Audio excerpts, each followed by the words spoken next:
Welcome to IndoctriNation, a weekly conversation series about protecting yourself from systems of control.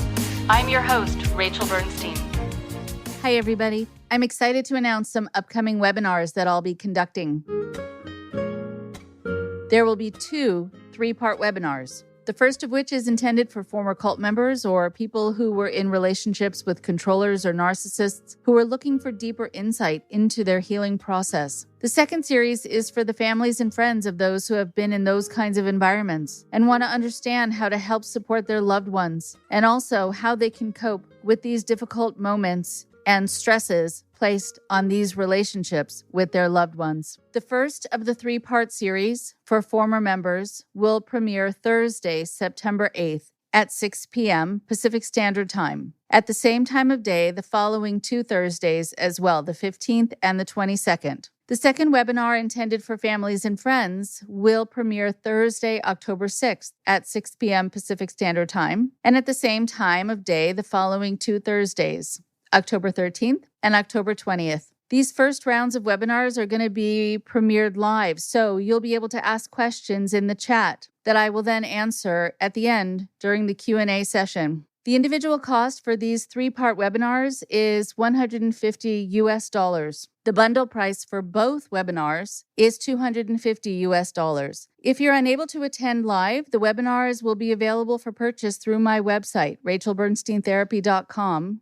or on our Vimeo page, where you can download or stream them anytime. You can find the link in the show notes of this episode. Each meeting will be 1 hour long, a 45-minute presentation with 15-minute Q&A. I truly look forward to speaking with all of you in a new and more intimate way. Stay tuned for more similar offerings, as we are planning to launch many, many more video lectures on various subjects, all of which will be available for download and streaming anytime. You can find more information on my website. Thank you, and be well.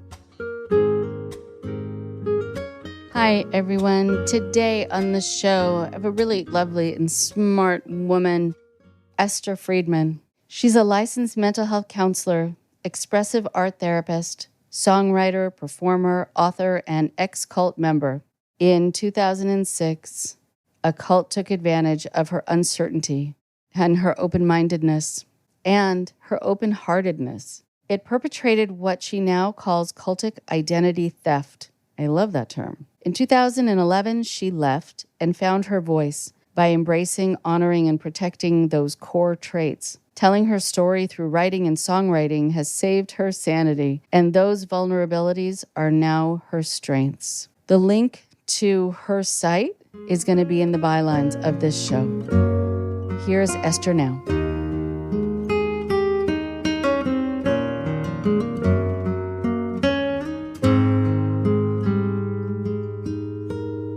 I am so happy to have Esther Friedman with us today because she has a very interesting story to share and wonderful insights. And, you're going to be able to talk to us about something that we haven't talked about before and in this way. So I want you to be able to introduce yourself more fully, a little bit about yourself and what brings you to the podcast, and then we'll start chatting. So Rachel, first, let me thank you for having me on. I am an ex-member. I'm also a therapist who works with ex-members. My primary mode really is expressive arts therapy. I'm also a licensed counselor, but that's my background. I went to Leslie for expressive art therapy. And the cultic experience really, I guess, I don't even know where to start because honestly, I was not young when it happened. I was in my early 40s and my life was just not going well, And then I had this 5-year, I call it a misadventure. We'll get into that more later, and came out of it. And then suddenly I was on a mission, when I left, I was on a mission because it was just this floodgate of insight for me, like someone yanked open a dam or something. And so it's become this kind of mission. I'm on the cult buster mission, as many ex-members are, which has led to, a private practice where I work with ex-cult members or family members, counseling them. Finished a book that I'm trying to publish called The Gentle Souls Revolution, based on my experience, but also bringing in cultic studies from the leading experts and then interviewing ex-members. And then there's a whole like recovery section where I talk about, here are the things, here's a template for you. Here are the things that worked for me. I'm offering it to you. You take and customize as you will, what works for you, so that's the, that's one introduction. Uh-huh. Yeah, it's a good one. Right. And I'm glad that you're putting together that book and that it's also going to be something that offers people some of the how-tos and here's the issue, but also maybe here's what you can do, because the practical piece is sometimes lacking in some of these books that take a deep dive into the psychology of it, but then you're left with and then there's nothing, right? There's nothing there. I've really noticed that. I mean, I'm all about people writing their memoirs, but I have noticed that there's not a lot of here's how to recover out there, really specific. And that's what I tried to do. The book has actually got 3 sections per chapter. There's memoir-ish. Here's something that I experienced. And then there's, the section of analysis, research, how it ties into, our human wiring, our need for connection, community, how important that is, and then recovery. Really helpful, really practical. And so you were saying that things were not going the way you had wanted or would have liked, or you were not happy. So maybe take us back to that time in your life. So maybe it's helpful to start with this idea of the gentle soul, because I have for my entire life been empathic, compassionate, creative, a little flighty, and, wanting to help everybody. I was wired that way. I got a lot of, oh, you think too much. You're too sensitive. You need to blah, blah, blah. You need to toughen up. And all that did for me was make me uncertain and wipe away any confidence that I had. Okay. So I enter adulthood without any foundation of confidence. A lot of dreams, a lot of hopes, no confidence. And that makes life really difficult. Right.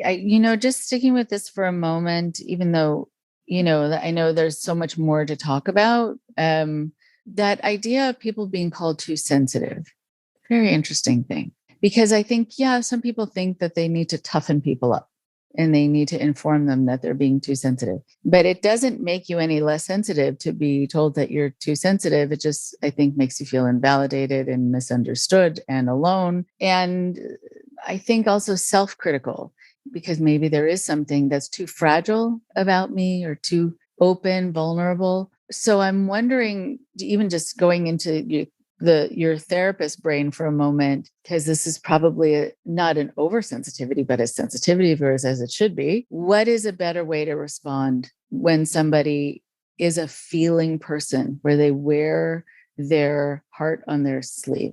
I love this question because it's really at the center of this book. To me, look, there's no such thing as thinking too much or being too sensitive.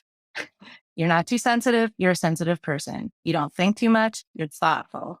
And a better response, instead of internalizing it, well, what people are doing are pathologizing emotion, right? And emotion is part of being human.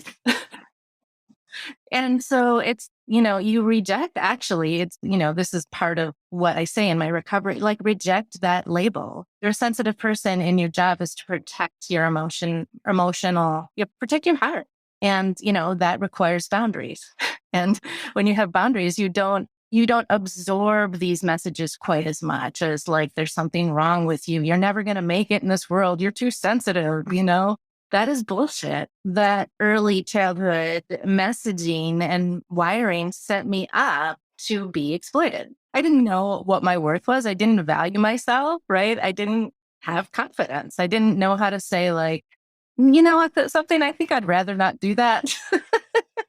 it's really, in some ways that simple. Right. And so I know we're starting with the clinical and then we'll move into the personal, but I have another question about that for you, which is that there's some people who don't like to be the decision maker, like with friendships, with partners. What movie do you want to see? Well, what movie do you want to see? Because I'll go see the movie I don't want to see, but I'll be so much happier knowing that you're happy that you're seeing the movie that you want to see. It can interfere with decision making, feeling confident because you're so worried about the other person more so than you. And I think for some people, they don't know then what they want because it doesn't matter as much as pleasing the other person. There's an example that I gave a long time ago because of a relationship that I had been in. My next relationship, somebody said to me, would you like some water? Because it was a hot day. And I said, sure. And he said, how many ice cubes do you want? I thought, that's an option that someone could actually care about how cold you want your, really? Like that's a question people can ask and that you can have an opinion and it's okay. And someone wants to accommodate you. That was a whole new concept for me. So I'm wondering about that for you, if that was something that also led into you being accommodating to somebody else. It's actually a really good segue into how I ended up in this group because it definitely did. My sensitivity and not wanting to make other people uncomfortable stopped me from saying no to a number of things, right? I think honestly, like it's really damaging. You'll be feeding someone the message, you don't matter. What you want doesn't matter. And there is some way in which there's a certain profile of human, the general soul, that really takes us to heart and becomes the caretaker, becomes the giver, and finds it intolerable to know that, well, I got angry at someone that made them uncomfortable, or I said no to someone when they wanted something from me. It's okay for you to get angry at someone. It's okay for someone else to be uncomfortable. Yeah, absolutely. And sensitive people can make suppositions that the other person is unhappier than they really are. And they've probably forgotten about the thing that you're still obsessing about, feeling like you disappointed them or made them angry. Yeah. So a lot of energy, cognitive energy, emotional energy, time gets lost to that process. Oh, you're speaking my language. So now I want to, give you the floor here. Please go ahead. So the entree into this group, I'm 41, right? So I told you I'm not young and it's been decades and I think nothing was going right. And I was right on the tail end of a relationship too. Like this makes me laugh now because it's right out of a movie, but I had plans with my then boyfriend to get together and talk about the fact that we were breaking up. And I was at Whole Foods getting provisions. I shit you not, I was getting breakup snacks. Okay. I was drained from work. I'm as an expressive arts therapist, I usually end up working with people with disabilities or, brain injury or elders with dementia. And, let's face it, you're not going to get paid a lot to do that. So I was feeling really drained. One relationship after another was blowing up. I'm living in Boston, super expensive. And I'm like, how am I going to make it here? All of those hallmarks of adulthood just felt unreachable for me and had always felt unreachable. So I'm in line at Whole Foods and feeling sorry for myself. Family next to me is mom and dad and two kids, a boy and a girl. And mom looked at the cover of magazines and looks at her daughter, who I'm guessing was about 9, and says, what do you think of that cover? And the daughter rolled her eyes. So looking back, it's like, well, this probably happened a lot. And then she turned to me and she said, what do you think? And I looked at the magazine. I'm at Whole Foods. It's a picture of Zen Garden. Part of me was thinking, why is this person talking to me? Because honestly, in Boston, that's unusual. And part of me was like, someone is engaging me and snapping me out of this fog. That's where the cognitive dissonance started, really. I mean, it was with me the whole time, but we really got seated right at the beginning because I'm from the Midwest, so I'm not naturally suspicious, and most general souls aren't naturally suspicious. But, a few years in Boston was kind of like, what is this person talking to me? But anyway, I didn't want to make her uncomfortable. So I said, oh, that looks great. And it did look great because I was miserable and I was looking at a Zen garden, right? So looking pretty awesome. So then, she starts to engage me in conversation and her husband joins in and we're yakking. You can picture it as a pretty long line behind us and the cashier's trying to get us through. We're talking. And in that short amount of time, like between making the purchase and going out to the parking lot, they know that I'm a songwriter, by the way. They know that, and, and she paints and he's a writer. And, all of a sudden there's this common ground, right? And he said, it's been really great talking to you. I really enjoyed it. We should exchange phone numbers. And I said, great. And we did. All right. So interesting. Sometimes when people ask me the question, how come you got involved? That sometimes it's a how and a why question, but sometimes it's a when question. And this is very much about the timing. Yeah. Much more about timing for me. Yeah. In fact, oddly, like I'm like, did someone orchestrate this? What is going on here? Right. Right. Well, people also who believe in signs will absolutely jump into this scenario and see it as such. Whether or not you believe in it, it can feel like it is it's been crafted by something greater than you. Okay. Okay. Go ahead. And it did. Actually, I think that's a really good observation because it really felt like, oh, suddenly this really kind person dropped into my life because, after we had the initial encounter, I went home, boyfriend blew me off. We broke up. I'm feeling sorry for myself. And I also am not making this up. It was constantly raining in Boston that year. That spring, it was spring of 2006. And it was pouring. Like I would, leave work and it was like, here we go, So, everything seemed to kind of reflect my mood. And this person kept trying to reach me. And I was very slow. And this was pre-cell phone for me. I didn't have a cell phone. I was very slow in getting back to her and she kept calling and just persistently calling. And then, one day I was home and we made a coffee date and we got together and basically she nurtured a friendship for, I don't know, maybe 3 months. I didn't know there was a group. We just got together and took walks and went out for coffee and went to the MFA. And she asked me a lot of questions and I was naive and just worded out, She was like available for me to tell her all my problems. And Lisa that was her name. She didn't reveal much about herself. And I, at one point was like, why do I talk so much about myself when I'm with you? And she said, well, it's good. It's different, isn't it? And it is, So I said, well, yeah, but what about you? How did you meet your husband? And she said, oh, we met in an acting class and then she got really uncomfortable and she changed the subject and I didn't want to make her uncomfortable. So interesting. I love this recurring theme. It's so important to keep coming back to it because you see how it played a part in these moments. And it is also something significant that people need to watch out for, just, as we move forward, seeing the warning signs. If you find that you're talking and revealing and the other person isn't, then, you have to, at some point, take a step away and wonder if you're sharing too much and also wonder why you're the only one. And she was really persistent also. I mean, that can just sort of, exhaust someone into saying, okay, fine, I'll call you back. That's a red flag.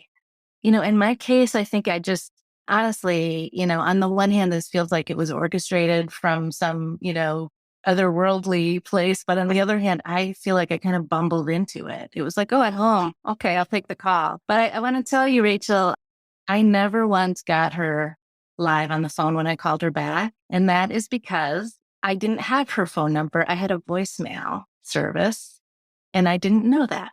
So I thought I was calling her phone because she told me it was her phone number, right? So I only found this out later. I'm jumping ahead a little bit, but because, I was in long enough that they were grooming me to go out and recruit. And part of recruiting or making new friends, as it was called, was you need to get a voicemail service for your own safety. I'm bringing this up just because I want to pull out the red flags that I wasn't completely unaware of them, but my emotional need really barreled over them and justified these things. that is so much a part of this that you justify, that you kind of explain it away, and that it is a general theme that comes up here on the podcast a lot, that you assume that what's true for you is true for other people. And if you are empathic, if you're sensitive, kind, you're trustworthy, it matters to you.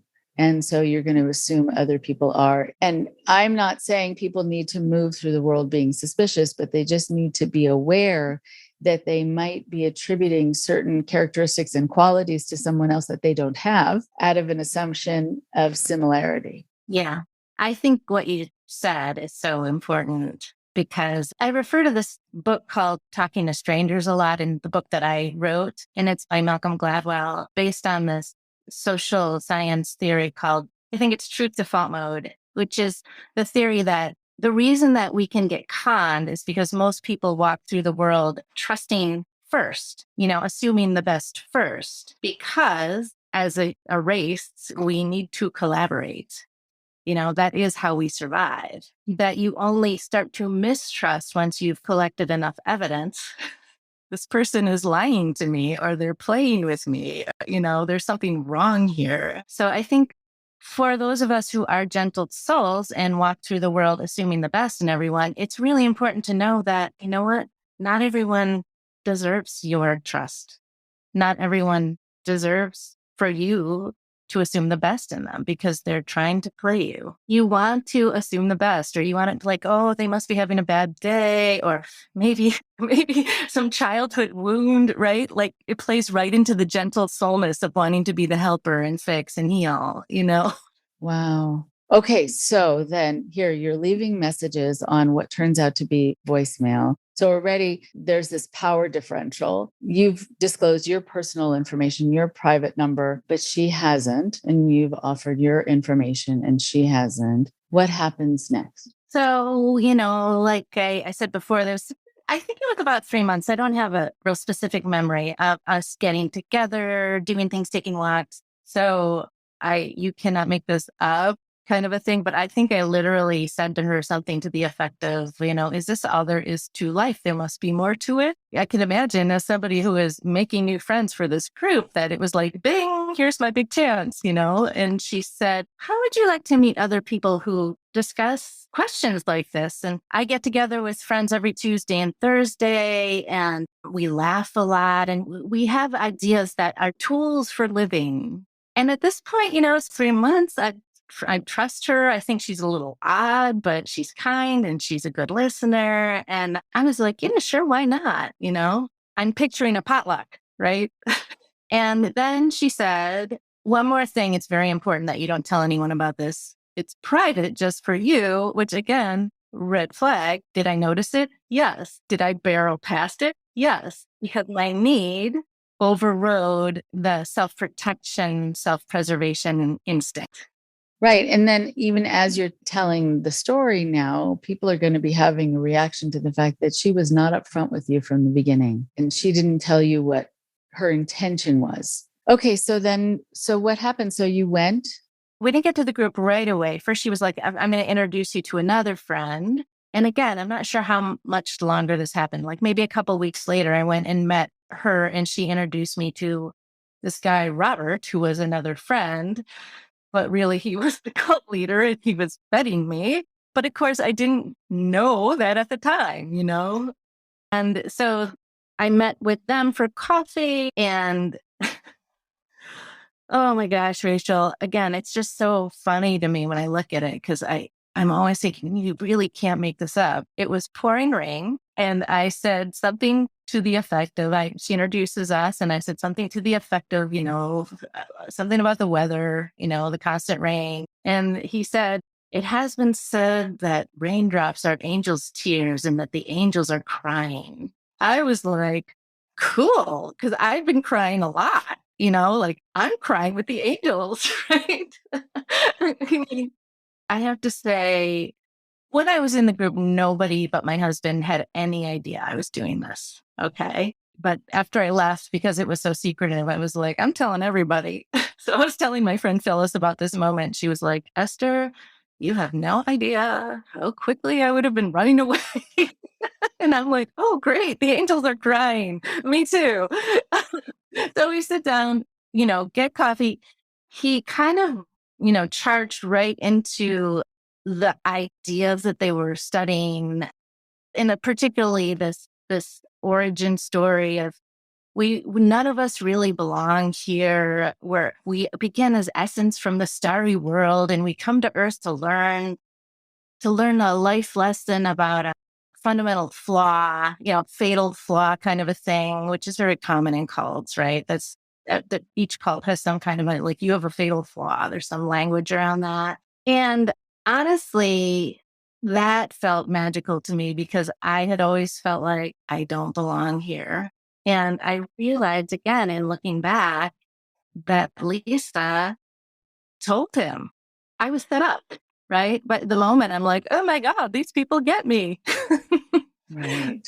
Right. So just quickly to interject, there have been studies done about a lot of groups. And also one time it happened with a certain televangelist who was big, who would have audiences of thousands, where he had ringers in the audience, who would go over, strike up a conversation, collect data, and then send it to people behind the stage.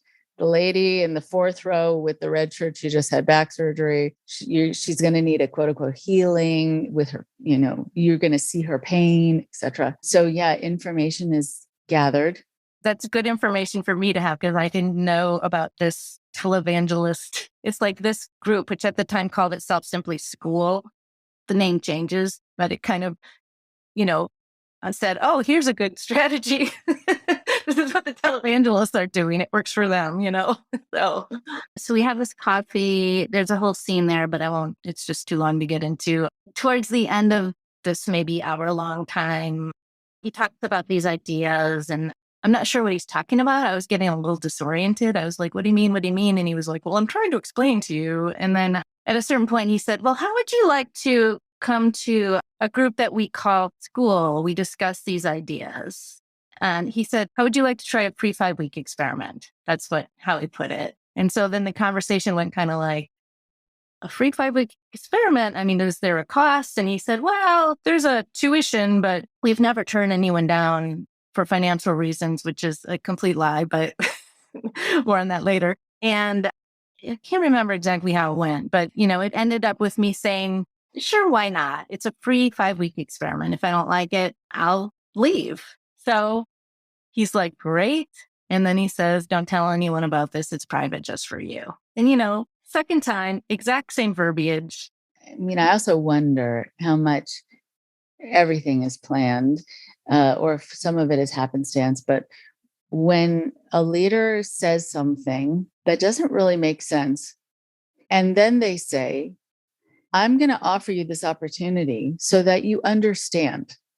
If they had been clear to begin with, what would be the enticement, right, for you to want to sign up for a 5-week thing? Because you'd say, well, no, I got it. I totally got your message. It was very clear. So I just think it comes out in this jumbled way, maybe on purpose, so that you can sign up for something to help decipher it. Yes, I think that's very insightful. And everything was planned, Rachel. Like this way she approached me in the grocery store and kept persistently calling. It was all mapped out. And of course, I didn't find that out until later when I was being trained to make new friends. Wow. Yeah. The lingo. And for people just listening, there have been air quotes around a lot of the things that you've been saying, like make friends, make new friends. Right. So, right. Some of the language is so purposely disarming and safe and usual. So you think you're just going to be doing something usual and making new friends. Like, what would be wrong with that?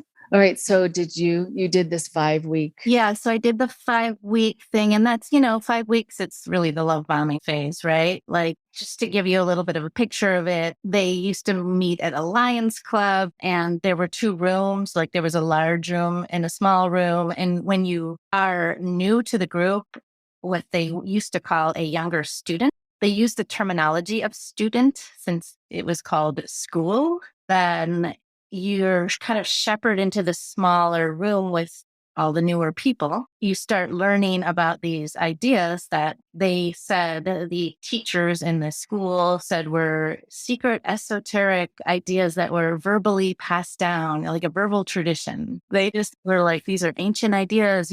Shakespeare may have been in a school, like Hans Christian Andersen. We read a lot of Hans Christian Andersen, and there's this insinuation that he may have been in a school. So anyway, younger class is getting introduced to these ideas and these processes. We had what we called 5-week aims, where we would state, like, in the next 5 weeks, my aim is to fill in the blank and this number of times. And, it was supposed to be like, I don't know, in the language of today, it's like you're just trying to accomplish goals, right? It's kind of that superficial, right? But, you feel like suddenly I've stated it in front of these people. I've got cheerleaders and support. And, the weird thing, Rachel, is that everything about my life changed for the first time in my life. Like, I met my husband. He wasn't part of the group. That's a whole other, probably too long of a story to get into. But suddenly I had a really serious relationship that was clearly a long-term committed relationship for the first time in my life.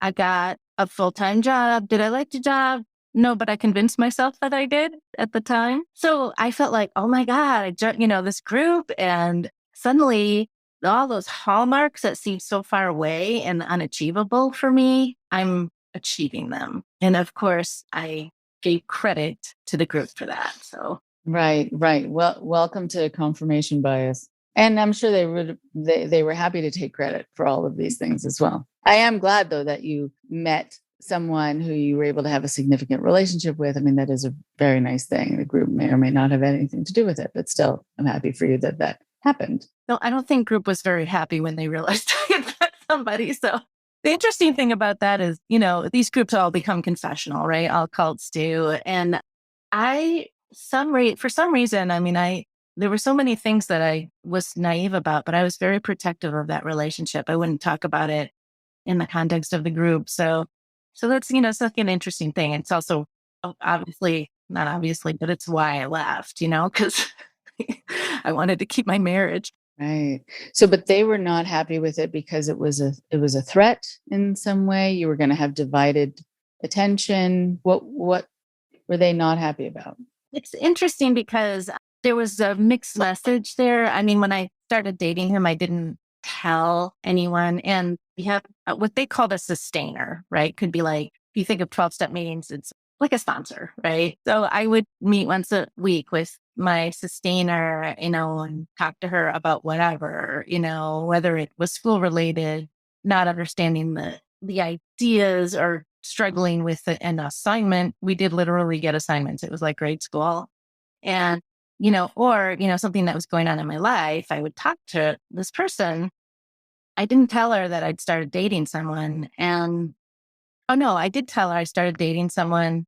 And then when it got serious, I didn't go into detail about it. She was upset because I hadn't been filling her in. Like, oh, I didn't realize this, this relationship was so serious. Why haven't you been telling me? And I remember finding that kind of odd. Again, like, the red flags were there. I was aware of them, but I really was just needing a foundation, a structure, a support. So I barreled past it. And the thing that I guess got confusing is, at some point when we got married, the group literally threw me a champagne party and was like, oh, congratulations. But the leader was like, I remember when we first met, you were single, and look at how far you've come. So again, like, kind of taking credit for the fact that not now you getting married,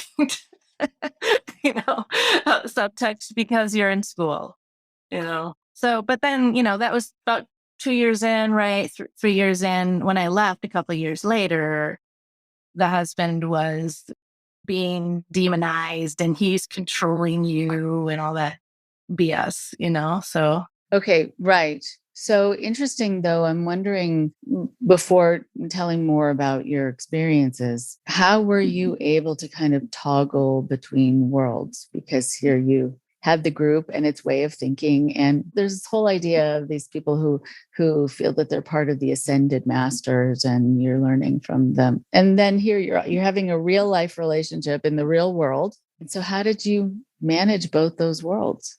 So At first, this group was twice a week, right? And it had these assignments.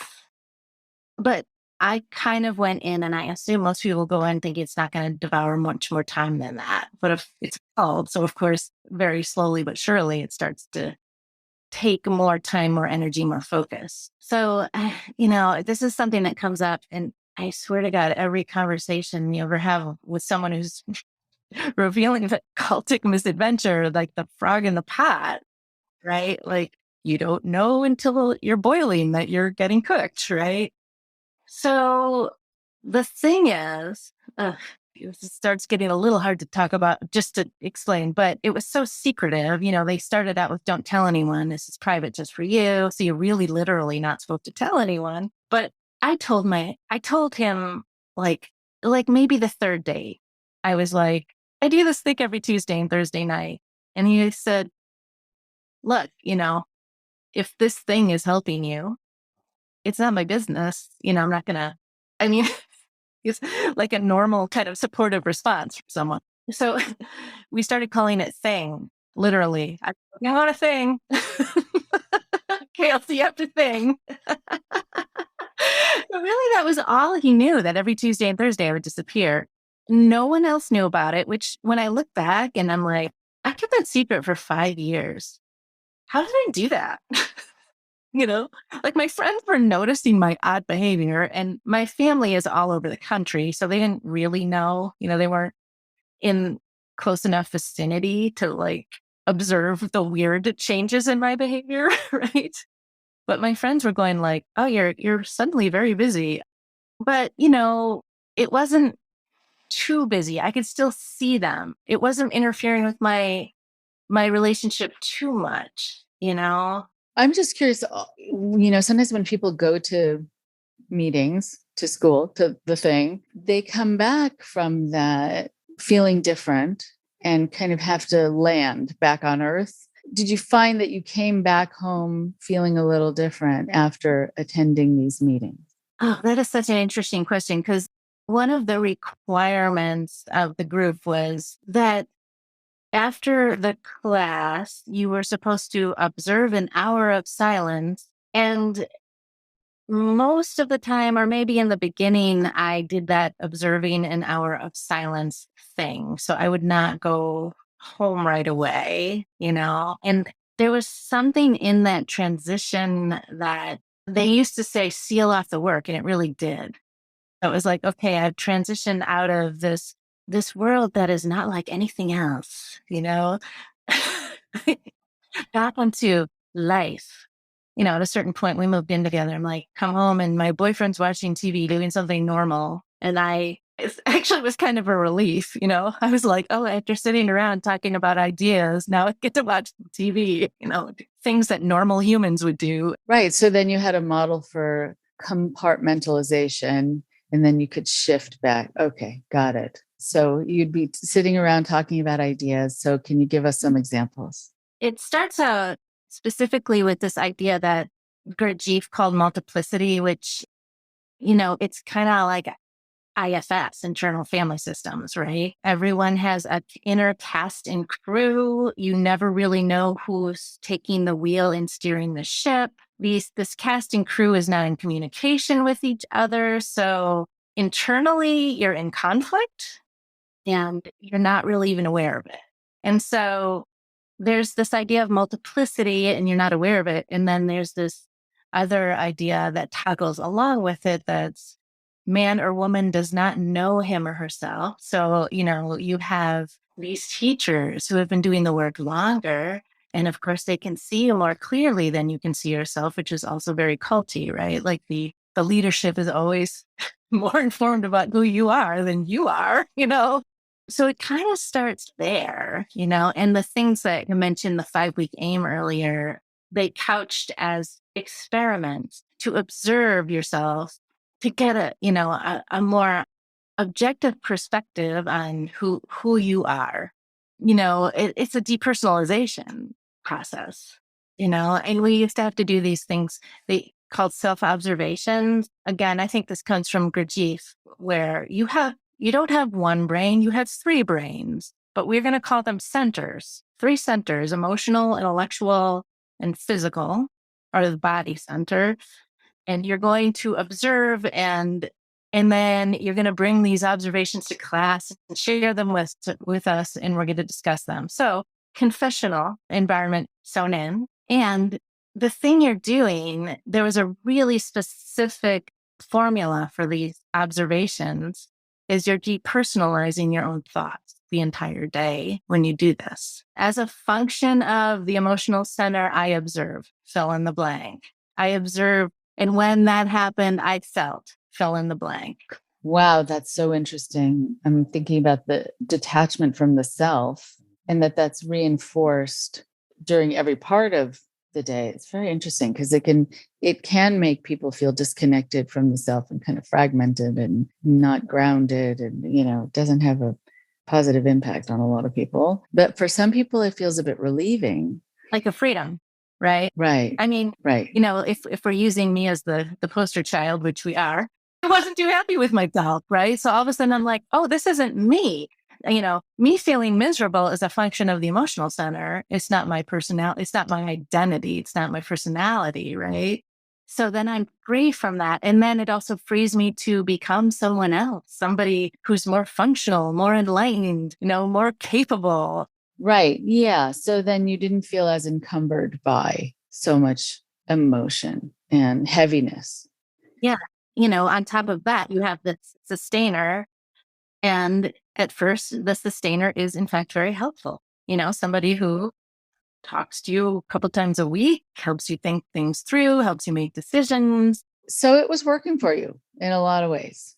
And so then I wish there was sort of like dramatic music we could use at this point, right? When things change.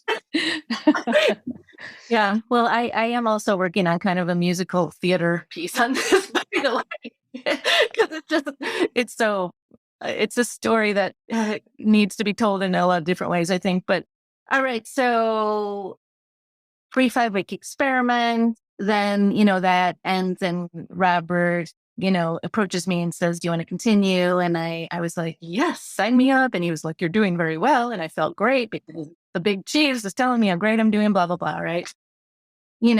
First year is kind of like, I start dating in a serious relationship. I start looking for a job with the help of my sustainer. And that was its own kind of animal. Like, it was just like, send out 100 billion resumes a day and make cold calls and knock on office doors, things that I would never do. Okay. And I did it and I got the job. But the end result was, I think this is kind of an important point. I didn't want to do any of that. And my sustainer was like, you have to do this. You have to do this. And then it worked.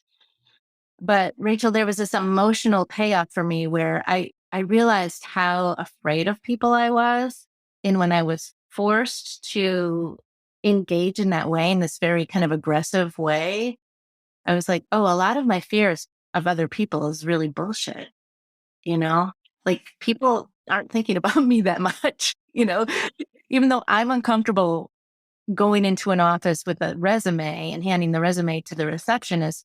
My fear is that, I'm going to be judged and they're going to be talking about me, but actually the receptionist takes my resume and forgets about me. There was something very freeing about that, So let's say like the first year or two, I'm getting benefits such as that. And the group is then starting to require more and more from me and take more time and more focus. And the big thing in this group is, I don't know if they still do this, but they have a holiday party every year. And by the way, this is never like presented as an option. It's like, we're having a party. You're throwing a party for your teachers and sustainers. It's part of, the experiment, I guess. So the holiday becomes kind of a petri dish of, of social experiment, because at first it was like this fun thing that we put together. But of course, you can't invite your friends or family because no one knows about this group, right? And every year that holiday party becomes more demanding. There is more high stakes. It's a time of year that you're usually spending with friends and family, right? Being hijacked, being usurped. It very often happens.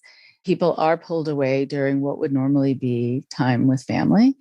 And then you feel like you have to make that decision. And that's you showing integrity and whatever other words they might use. But yeah, they make you have to choose. But it's reminding me of V Week, which was Nexium, right? Keith Raniere's birthday extravaganza, which started out as a party and then became a whole week of basically adore me for as long as possible. But I find it so interesting too, as you said, that this, when you said a holiday party, I envisioned that the leadership would be throwing a party for the people who were there, who were paying, who were doing, right, so who were sustaining them. But no, you were throwing a party for the leaders. So interesting. Yeah, we were throwing a party for the leaders. And every year it took more. It was this really elaborate production. We would choose a theme, and we would create menus based on that theme. And we would put together productions and musical, performances. And yeah, it was really elaborate. And there was a lot of language around being fine or fineness or course, but we're trying to refine our vibrations, so this party needs to be of the finest vibration, blah, blah. But, really what it was just a holiday hijacking. So, as this group is hijacking more and more of my time, my energy, and my focus, taking away from my relationship with this person who became my fiance and then my husband. And also, I'm the kind of person who needs to be creative in some way, shape, or form. And so no time for that, right? Like no time to just work on a song or, do a piece of art or something. So I'm actually getting more and more unhappy, but less and less sure of myself. So I've come in already insecure, right? And not confident. Then this group kind of gives me this false sense of confidence, but it's based on approval from them. It's based on me, doing what I need to do for the group. It's based on me doing it the right way, in the way that is prescribed by this group. I mean, this is all just cultic shit, right? They all operate this way. And since I came in there feeling insecure in the first place, the cognitive dissonance just started amping up. But the more the cognitive dissonance amped up, the more I was like, I don't know who to trust. Like, I don't know who to trust. Can I trust myself? I don't know. I feel like I don't know my ants from my elbow. Wow, how uncomfortable. I have a question about that just physiologically. What were you experiencing? Because sometimes people find that it doesn't register intellectually or in terms of having words to put to it, but they feel something. And I'm wondering what it started to feel like for you. You know what? That's a really interesting question, because I started losing weight, and I wasn't heavy. I wasn't too thin when I started, but the weight loss was not attractive, trust me. And towards like the end, I was not able to sleep. Just not really, insomnia is not really usually my thing, Again, it was that frog in the pot thing. It took a while to it started getting more and more uncomfortable for me. And physiologically, I think it was this weird relationship with food. Like it just, I don't even remember if I was eating or not. I just know I was losing weight, and it wasn't a healthy weight loss. If you saw pictures of me from back then, you would be like, you look kind of malnutritioned or something. Right. And so it could be that you've lost your appetite, or just eating is uncomfortable because you're probably producing more stomach acid because things are feeling off and you're releasing chemicals and you're not sleeping, you're out of balance. But it sounds like they built into the system that they were not going to be responsible for any of these things that were happening that were negative to you. And so who were you supposed to blame if something was off? Was it you or? Yeah, it is. And yet it's also like kind of a reality check for me when I see pictures, when you're in it, as you know, from your previous experiences with other things, you have no idea that, like something feels wrong. I don't know what it is. I don't really know what's going on. Well, yeah. I mean, as is the case with all of these groups, you're not trying hard enough, you know? The work thing struggle became kind of my central flaw, I guess. I started that job that I tried to convince myself to like, and I hated it and got fired. And then I got another job and it was 2 years in and I got fired. So, there's this way in which when you're set up to fail like that, that it always becomes your fault. And this is very standard. I mean, I think every ex-member I've ever spoken to talks about that, some version of that, it's my fault. I'm not trying hard enough. I can never do enough. I'm not enough. So, you get through the love bombing phase, and then there's the you've been here long enough phase, and then there's the you owe us phase, right? So let's say 2.5 years in, we're at the you owe us phase. And also during this time, Rachel, I think if I didn't mention that personally, both my grandmother on my mother's side and my dad died. There were family losses. And then Chris, my husband, and I got married in '09. So there was all this I don't really know how I did everything I did, honestly. I don't know how I juggled it. Wow. Going to those significant losses, how was that treated in the group? The group was a little more tender with me than they were with other people. I'll explain that in a minute. When my grandma died, supportive, went to Florida, didn't get any crap about that. When my dad had been very sick for a while. And then in the spring of '09, I think it was probably about this time of year, in April, I just went home. They were in Cleveland. I was in the Boston area. And I was at home for probably a month and a half because it was clear that his days were winding down. And it's an interesting thing to me because I think there was a way in which my real self was like, there's no one on the planet. No one is, I don't give a shit. I will lose my job.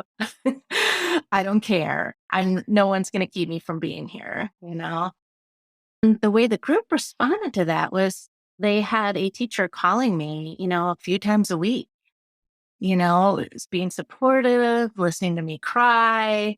So they, stayed there with me, offering the support. I mean, and like later, that this is a high interest rate, right? So I wasn't hassled or anything like that. However, I saw other people who were like longer term members who lost.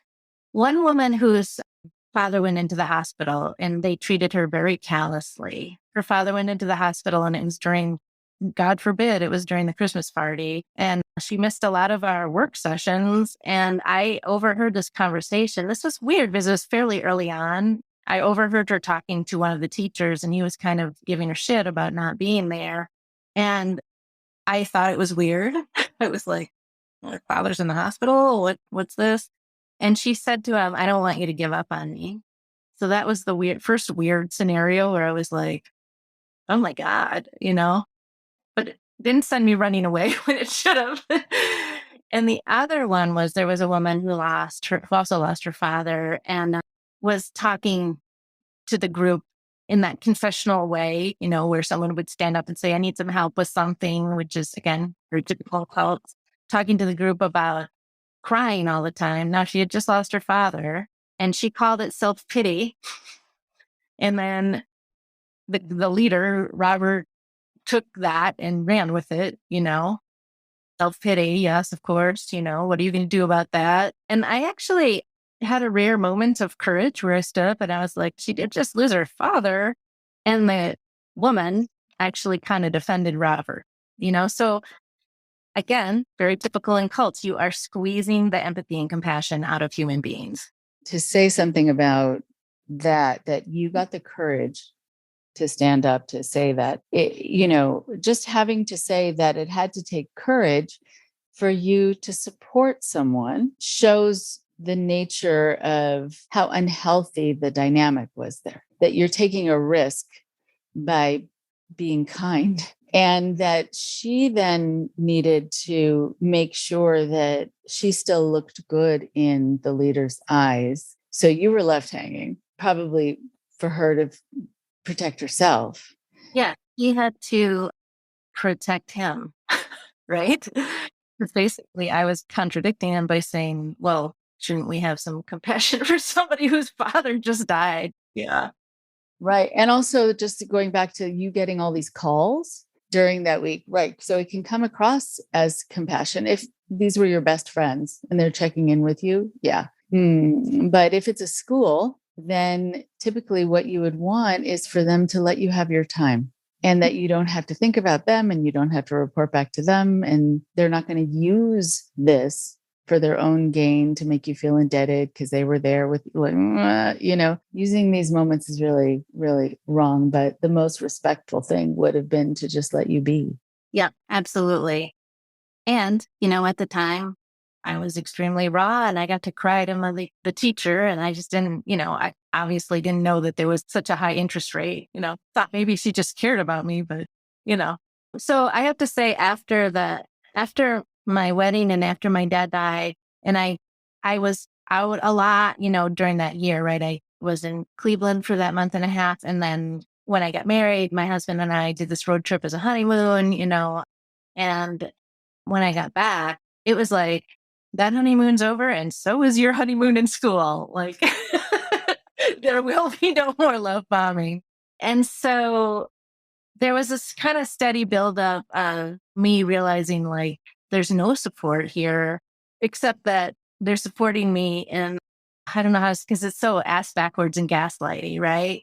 Like, the support is, we're going to support you in doing the experiments and doing the work as prescribed by school, and if you fail, that's because you're not trying hard enough, which is, again, the prescription in each and every cult that ever existed. And me feeling worse and worse about myself and the cognitive dissonance amping up and amping up. And eventually it all leads to what? It leads to us making new friends, i.e. recruiting people because they need more members. I mean, we're all paying tuition, $350 a month, right? So, at a certain point, they start training me to make new friends. And I'm seeing that the things that they are training me in are the techniques that were used on me by Lisa, right? In fact, Lisa was training me. And again, cognitive dissonance was just, my head was exploding. I honestly, seriously, if I had stayed in that group another month, I think I would have been in the hospital because I couldn't function. There was, the way I frame this in my mind and actually in the show, if I ever get it done, is like, I had a court case going on and the inner rebels were like, are you paying attention to this? Wake up. And then there were the inner starry-eyed believers who were like, yeah, but they really helped me. They really helped me when I needed to find a job. And I was so lost before I got in this group. And there was just a constant inner battle. And then when they wanted me to recruit people, I was like, this is something I have never wanted to do. I don't believe in it. So, right, the rebels are going, this is totally against my moral fiber, my ethics. It's, I have to betray myself to do this. And the starry-eyed believers are like, what if, I'm standing in the grocery store line and the person in front of me needs just the right help.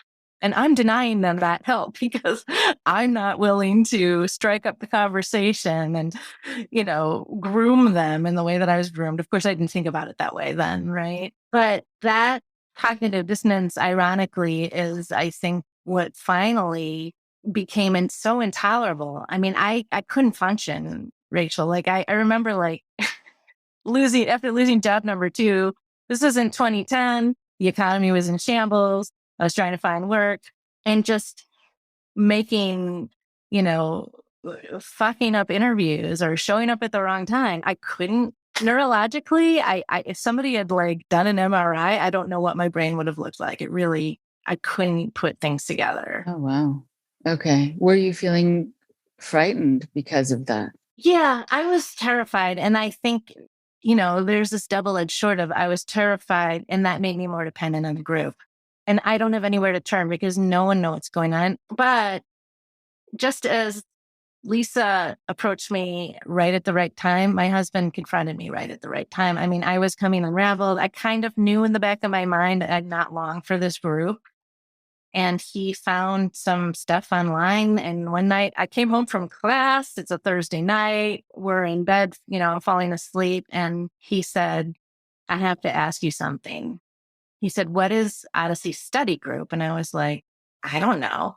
And he said, well, I found all this information online and it sounds like your group, the Odyssey Study Group, all these, complaints about this crazy holiday party and, people disappearing and all the money and, they're spending. And he said, I went to your checkbook. I've been writing checks this whole time, by the way, to OSG. And I was like, I have never, ever asked. I never asked what OSG stood for. Wow. Okay. So two things. One is very often, whenever there's been an article or an expose where the name of a group has been exposed, then they'll use an acronym or they'll change their name.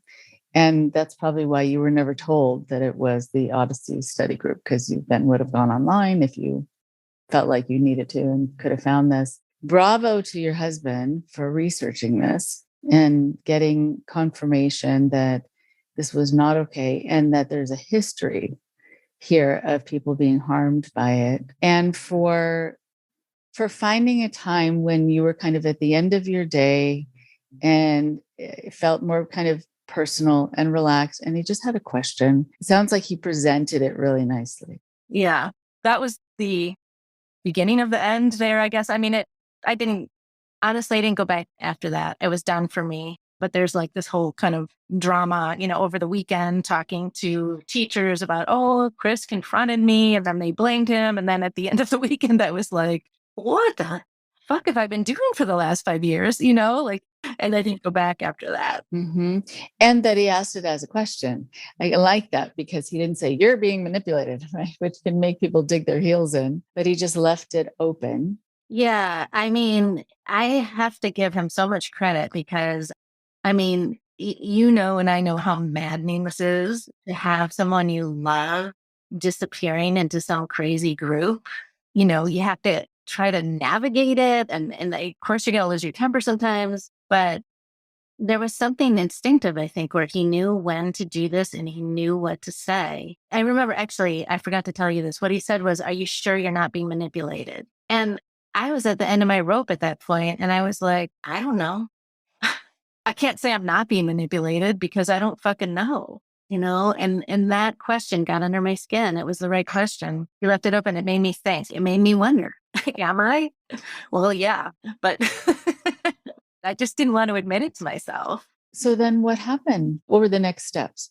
I woke up the next day freaked out. I called my teacher. And by the way, I didn't call her. I called her voicemail because we didn't have the teacher's numbers. We just left them voicemails and then they would call us back. So, the one-way communication, they have all the control, right? So when she called me back, I told her that he confronted me and she was like, well, I have to call Robert, ask him what to do, which is very typical cult stuff, right? Let me go up the ladder. And then later that day, I can't remember if I talked to her directly or if she left a message, but she basically said, you have to tell your husband to mind his own business. And Rachel, I was like, that's the end of my marriage.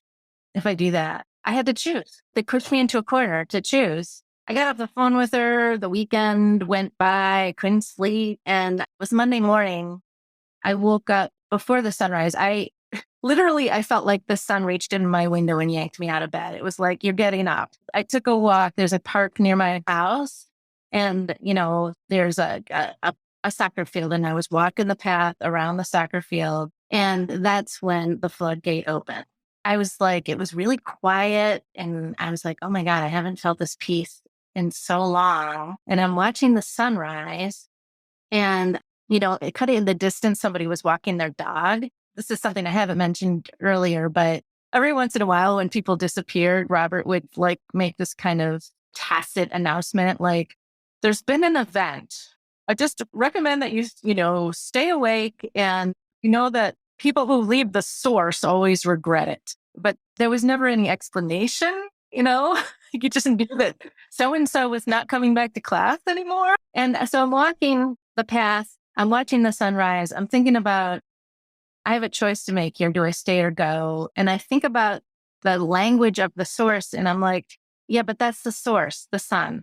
How dare he call his school the source? They're not the source of life, right? And I'm looking at the person walking their dog and I'm like, of course, like every other cult, it's like, we've got the answers and everyone else doesn't, right? And I was like, that person looks pretty content and they don't have access to the source. Wow. That's so interesting. And also his reaction to when people are leaving in a healthy environment. When suddenly someone doesn't come back, you'll say, I hope they're okay, or I wish them well. Or you hope actually someone who is this sort of high spiritual person would, or psychologically aware seemingly, might say, is there something that happened here that made the person feel that they didn't want to come back? But it was none of that. And there was something wrong with them and they were going to regret it. Yeah, which they were not.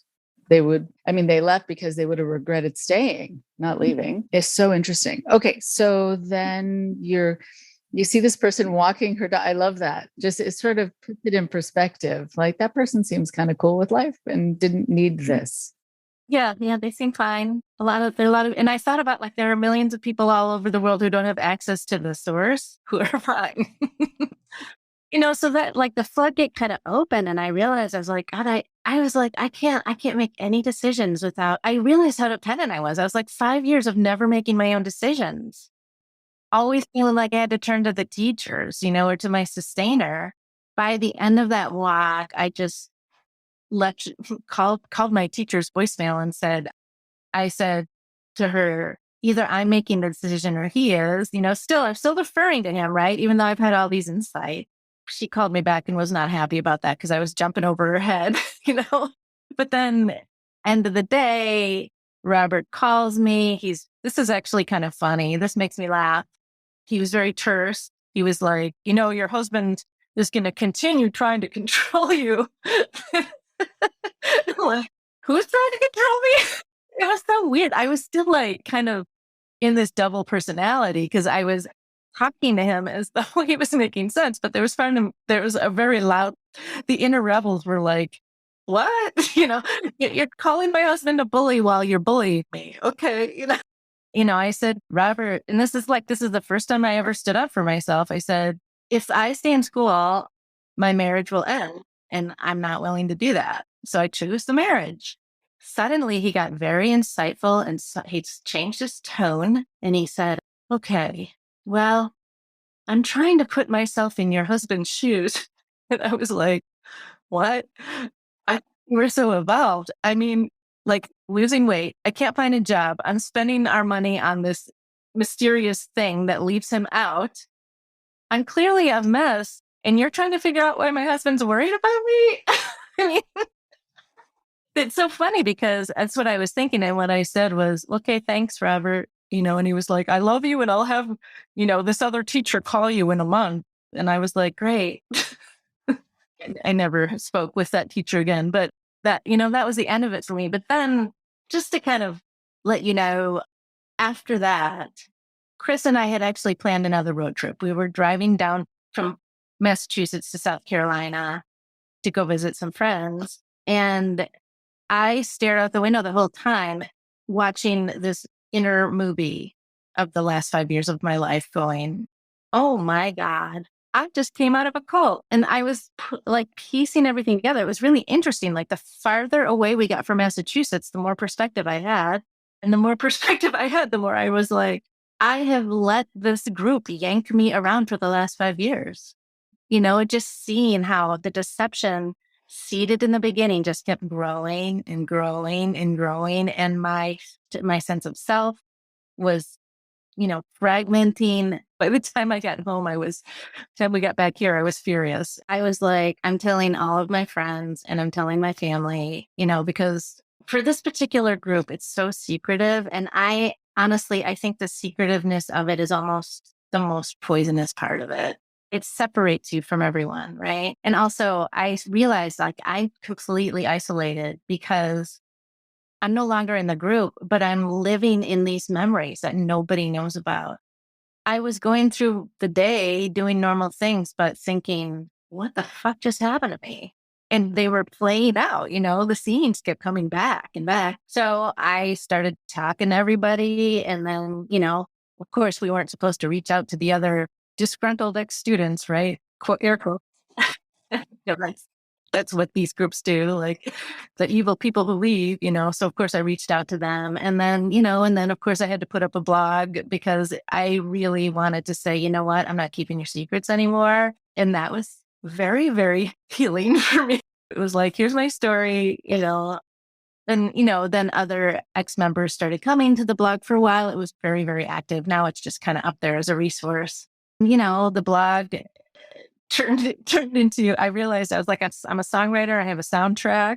So it turned into this, like several projects, and now the book, which is written, but, I'm at the very beginning of the publishing part of that. And, it's formulated. Let me put it this way. I feel like my recovery from this experience was kind of accidental. It happened because I was so angry. And I feel like there's this kind of reverse engineering that happened where it's like, okay, they wanted me silent. I'm not being silent. I'm taking back my voice. They told me a story that was complete bullshit. I'm taking ownership of this narrative, and I'm going to tell it through my voice. When I reclaim my voice in that way, I'm reconnected to my real true identity, and I reclaim myself. And then I protect my time, my energy, my focus with everything that I've got. And that's where the kind of the gentle souls revolution came from, that idea. So, speaking of the book, so, I'm just like, here's what happened. Here's my template. Are you a gentle soul? This might work for you, kind of a thing. So that is what has unfolded from this whole misadventure. Cautionary tale. Yes, right. Okay, so two things that spring to mind. One is just the thought of telling your story. For a lot of people, it's fraught with so much fear, and the trepidation is warranted because a lot of people will judge it or wonder what's wrong with you, that you didn't catch the signs, you didn't follow, etc. And so people do take a risk. It sounds like it was an experience for you that you needed to have because you did want people to have a sense of your life so that you didn't have that isolation and it wasn't just rummaging around in your head alone. So I'm curious about what it was like to tell people and to get their reactions, and then also how it's sort of in your experiences have informed the way you do work with your own clients now. I actually love that question because I feel extraordinarily lucky in a lot of ways. Not everyone's going to have the resources and the social network that I have. First of all, having a husband who somehow figured out how to approach me. Secondly, I had a circle of friends who, when I told them, they were like, I was really worried about you. Instead of what's wrong with you, right?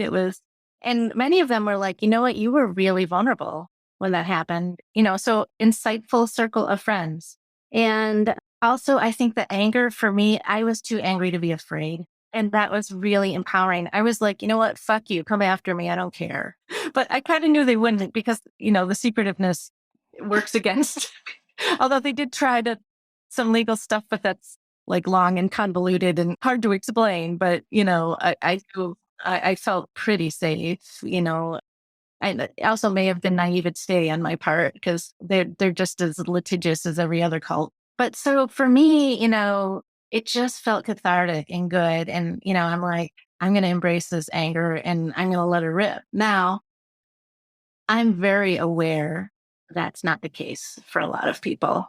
I'm very aware that there's so much fear around divulging such an experience, because of victim blame, right? Which drives me crazy because of litigiousness and how these groups know how to manipulate the court system, because of worried about it'll impact a job, right? If somebody finds out.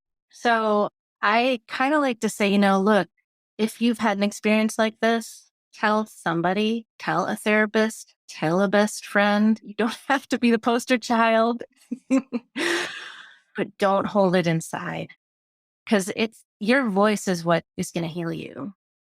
Your telling of your story is what's going to be the catharsis. You own this experience and validating your own emotions and, perceptions. It's not that you weren't enough or that you didn't do it right. It's that these people lied to you. They betrayed you. They exploited you. They took advantage of your trust in them. They took advantage of some insecurities that you had. You are reverse engineering all of this gaslighting. And, I guess, Rachel, at the center of that, since, the center of that is identity, like true self as opposed to cult self, right? Authentic self. Embrace that. Protect that, Privacy is very different than secrecy, right? Right. It is. It's very different. I think in a lot of groups too, if you don't share all of your stuff with them, you're told that you're keeping secrets as opposed to just upholding your privacy and your boundaries. I'm wondering, coming from knowing that you are empathic, how would you guide people who you come across who also have that without making them feel like they need to somehow get rid of that in order to be safe? How do you safeguard it, still maintain that piece of you, but protect it? I like to say, look, you don't want to walk around guarded all the time. However, you do need to protect it. So that's where boundaries come in, and really respecting your own inner process, your feelings, your gut instincts, and knowing when to pump the brakes. Like think of your empathy. Here, you're a therapist, right?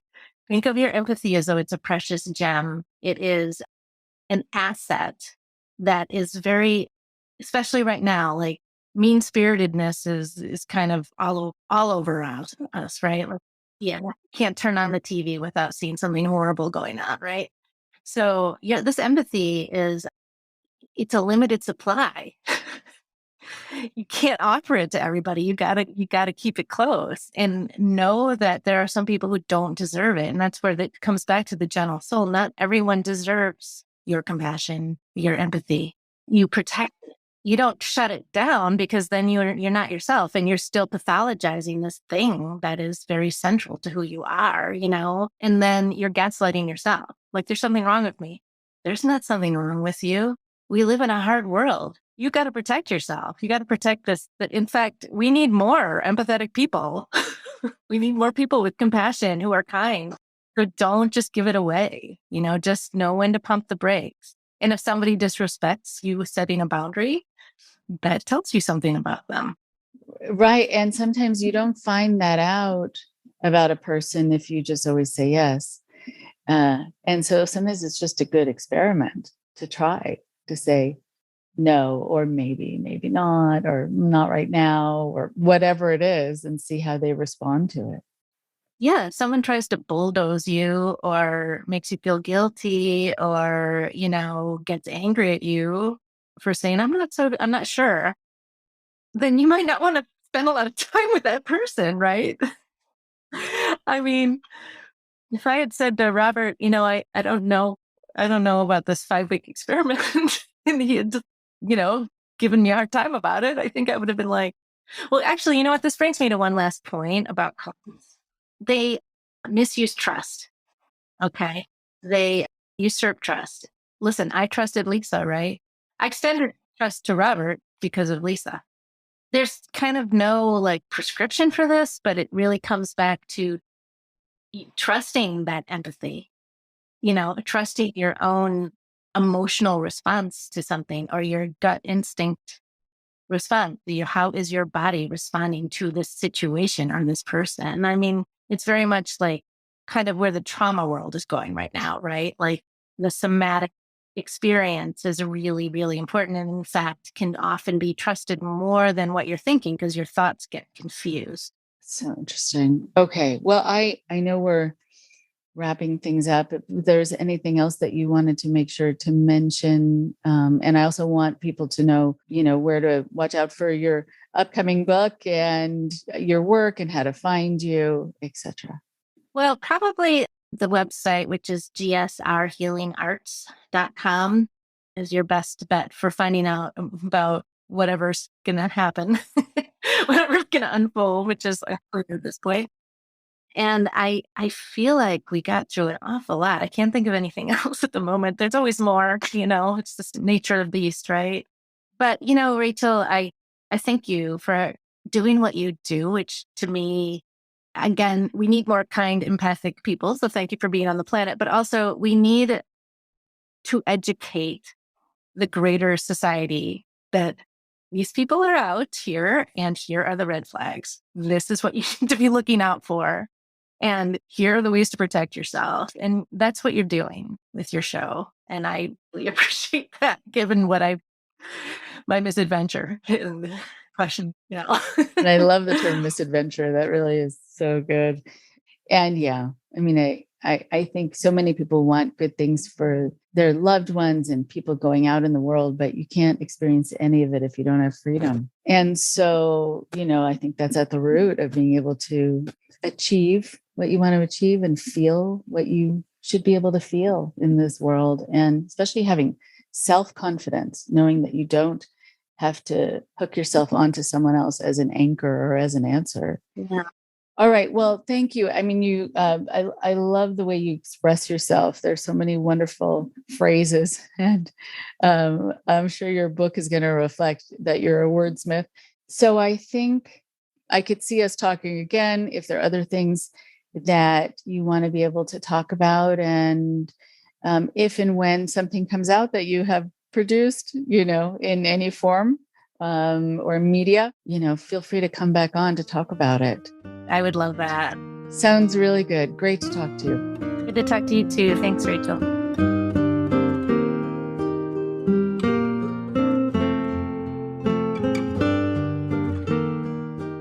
One more thing before you go.